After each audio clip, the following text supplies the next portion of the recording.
হজে গিয়ে যারা মারা গেছেন তারা কি নিশ্চিত জান্নাতি? হজে গিয়ে মারা গেলে নিশ্চিত জান্নাতি এভাবে বলার সুযোগ আসলে নেই। শুধু হজে নয়, অন্য কোনো ক্ষেত্রেই কেউ মারা গেলে নিশ্চিত জান্নাতি কিংবা নিশ্চিত জাহান্নামী এরকম কোনো মন্তব্য করার সুযোগ আসলে নেই। আম্মাজান আয়েশা রাদিয়াল্লাহু তাআলা আনহা নবী সাল্লাল্লাহু আলাইহি ওয়াসাল্লামের সঙ্গে ছিলেন একবার। একটা বাচ্চার লাশ নিয়ে যাওয়া হচ্ছে। তিনি মন্তব্য করেছেন যে, "তয়রুম মিন তুয়ুরিল জান্নাহ।" এটি তো জান্নাতের পাখিগুলোর মধ্যে থেকে একটি পাখি। নবী সাল্লাল্লাহু আলাইহি ওয়াসাল্লাম তাকে নিষেধ করেছেন এ ধরনের মন্তব্য করতে। কারণ জান্নাতে কে যাবেন না যাবেন এটি আসলে চূড়ান্তভাবে আল্লাহ তাআলার সিদ্ধান্তের উপর নির্ভর করে। বান্দার নেকামল দেখে বা তার একটা ভালো মৃত্যু দেখে আমরা সুধারণা করতে পারি। একজন মানুষ হজ করতে, করতে মারা গিয়েছেন। সন্দেহাতীতভাবে এটি একটা ভালো মৃত্যু। একটি সুধারণা তৈরি করে লোকটা হয়তো জান্নাতি ইনশাআল্লাহ তাআলা।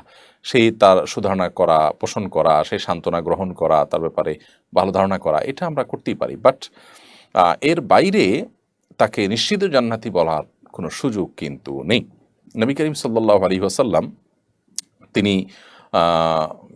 একবার কোনো একটা জেহাদে এক ব্যক্তির মৃত্যুর পর সাহাবীদের যখন তার সম্পর্কে জান্নাতি বা শহীদ এরকম মন্তব্য তারা যখন করছিলেন, নবী সাল্লাল্লাহু আলাইহি ওয়াসাল্লাম সেখানেও তাদেরকে নিষেধ করেছেন।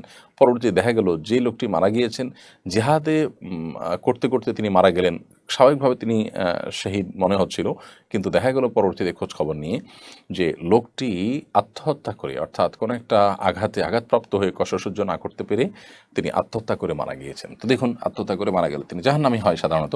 তো এই লোকটি তার সম্পর্কে সাহাবীরা যে মন্তব্য করছিলেন নবী সাল্লাল্লাহু আলাইহি ওয়াসাল্লাম নিষেধ করেছেন। এখান থেকে বোঝা গেল যে বাহ্যিক অবস্থা থেকে কাউকে জান্নাতি কিংবা জাহান্নামী আমরা সিদ্ধান্ত দিতে যাব না। তবে হ্যাঁ, সুধারণা অবশ্যই পোষণ করতে পারি যদি কেউ ভালো কাজ করতে, করতে মৃত্যুবরণ করেন। বিশেষ করে এহরামরত অবস্থায় কোনো ব্যক্তি যদি মৃত্যুবরণ করেন, হজ বা উমরার এহরামরত অবস্থায়, তাহলে সে ব্যক্তি কিয়ামতের ময়দানে ঠিক ওই অবস্থায় আল্লাহর কাছে উত্থিত হবেন, উঠবেন, সে মর্মে বর্ণনা রয়েছে।